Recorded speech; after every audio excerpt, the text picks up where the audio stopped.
मैं तारीख से लड़ना नहीं चाहता। अगर तारीख कहे हजरत इमाम हुसैन का पानी 10 दिन बंद रहा तब भी ठीक है। अगर तारीख कहे हजरत इमाम हुसैन का पानी 7 दिन बंद रहा तब भी ठीक है। मेरा नजरिया है कि हजरत इमाम हुसैन का पानी बंद ना भी किया गया हो तब भी नवाज़ रसूल मजलूम हैं, मजलूम थे, मजलूम रहेंगे।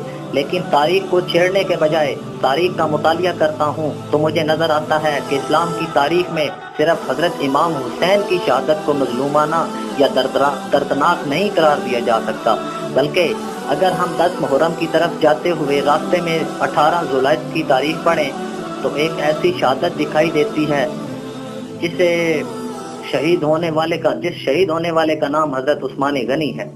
जी हाँ, वही उस्मान जिन्हें हम ज़ुन्नूरैन कहते हैं, वही उस्मान जिन्हें हम दामाद मुस्तफ़ा सल्लल्लाहु अलैहि वसल्लम कहते हैं, वही उस्मान जिसे हम खलीफा सोम कहते हैं, वही उस्मान जो हजरत अली की शादी का सारा खर्च उठाते हैं, वही उस्मान जिसकी हिफाजत के लिए हजरत अली अपने बेटे हजरत हुसैन को भेजते हैं, वही उस्मान जिसे जनाब मोहम्मद रसूलुल्लाह सल्लल्लाहु अलैहि वसल्लम का दोहरा दामाद कहते हैं। खैर ये बातें तो आपको मालूम ही होगी, क्योंकि हजरत उस्मान की शान तो बयान की जाती है, हजरत उस्मान की सीरत तो बयान की जाती है, हजरत उस्मान की शर्म व हया के तज़किरे तो किए जाते हैं, इनके कब्ल इस्लाम और कब्ल इस्लाम के बाद के जो वाक़यात हैं वो भी बयान किए जाते हैं। लेकिन बदकिस्मती ये है कि उनकी मजलूमियत को बयान नहीं किया जाता, उनकी दर्दनाक शहादत के किस्से को अवाम के सामने नहीं लाया जाता। तारीख की चीखें निकल जाएं अगर हजरत उस्मान की मजलूमियत का जिक्र किया जाए। आए उस्मान, मैं कोई आलम या खतीब नहीं, लेकिन मैं इतना जानता हूँ कि उस्मान वो मजलूम था जिसका 40 दिन तक पानी बंद रखा गया। अगर वो उस्मान आज वो उस्मान पानी को तरस रहा है जो कभी उम्मत के लिए पानी के कुएं खरीद कर दिया करता था। हजरत उस्मान कैद में थे तो प्यास की शिद्दत ने जब नडाल हुए तो आवाज लगाई कि जो मुझे पानी पिलाए, मुझे कोई पानी पिलाए। हजरत अली को जब पता चला तो एक बर्तन लेकर हजरत उस्मान का साकी बनकर पानी पिलाने आ रहे थे।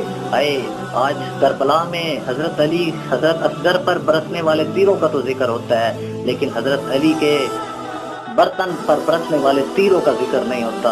बागियों ने हजरत अली के बर्तन पर जिसमें वो पानी लेकर जा रहे थे उस पर तीर बरसाए। हजरत अली ने अपना इमामा हवा में उछाला ताकि उस्मान की नजर पड़े और कल क़यामत के रोज हजरत उस्मान अल्लाह को शिकायत न कर सकें कि अल्लाह मेरे होंठ जब प्यासे थे तो तेरी मखलूक ने मुझे पानी का एक घूंट नहीं पिलाया। करबला में अगर हजरत इमाम हुसैन का साकी हजरत अब्बास थे तो मदीने में हजरत उस्मान का साकी हजरत अली थे।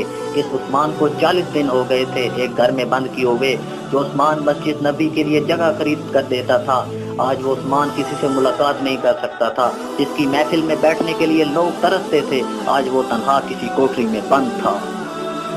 40 दिन हो गए इस उस्मान को खाना नहीं मिला। आज अनाज से भरे, वो भी वक्त था जब अनाज से भरे भरे ऊँट नबी पाक सल्लल्लाहु अलैहि वसल्लम की खिदमत में पेश करते थे। आज इस उस्मान की दाढ़ी को पकड़ा जा रहा है, इसकी दाढ़ी को खींचा जा रहा है। जिस उस्मान से आसमान के फरिश्ते भी हया करते थे, आज इस उस्मान पर जुल्म किया जा रहा है जो कभी ग़ज़वा उहद में हुज़ूर नबी अकरम सल्लल्लाहु अलैहि वसल्लम का मुआफ़िज़ था। आज इस उस्मान का हाथ काट दिया गया जिस हाथ पर आपने नबी पाक सल्लल्लाहु अलैहि वसल्लम के हाथ पर बैत की थी। वाह उस्मान, मैं कोई नुक्तादान नहीं, मैं कोई आलम नहीं जो तेरी शहादत को बयान करूं। दिल फट जाएगा, आंखें नम हो जाएंगी। बहुत बड़ा जिगरा चाहिए आपकी शहादत को बयान करने को। आज इस उस्मान के जिस्म पर बर्छियां मारकर लहूलुहान कर दिया गया। 18 जुलहज जुम्मे का दिन था। हजरत उस्मान रोजे की हालत में हैं। बाकी दीवार फलांग कर अंदर आते हैं और हजरत उस्मान की दाढ़ी पकड़कर खींचते हैं, बुरा भला कहते हैं, गालियां निकालते हैं। एक बागी पीठ पर बर्छी मारता है, एक बागी लोहे का हथियार सर पर मारता है, एक तलवार निकालता है, एक हजरत उस्मान का हाथ काट देता है। वही हाथ जिस हाथ से आप सल्लल्लाहु अलैहि वसल्लम के हाथ पर बैत की होती है। कुरान सामने पड़ा था, खून कुरान पर गिरता है तो कुरान भी हजरत उस्मान की शहादत का गवाह बन जाता है। हजरत उस्मान जमीन पर गिरते हैं तो हजरत उस्मान को ठोकरें मारी जा रही हैं जिससे आपकी पसलियां तक टूट जाती हैं। आखिरकार जुल्म सहते सहते हजरत उस्मान बागियों के जुल्म से शहीद हुए। प्यारे प्यारे भाइयों, अगर आप इस्लामिक वाक़यात दिलों को छू जाने वाले सुनना चाहते हैं तो ये चैनल ज़रूर सब्सक्राइब करें اور ساتھ جو بیل کا بٹن ہے اس کو دبائیں تاکہ ہم نیکسٹ جو ویڈیو اپلوڈ کریں اس کی نوٹیفیکیشن آپ کو مل سکے۔ شکریہ۔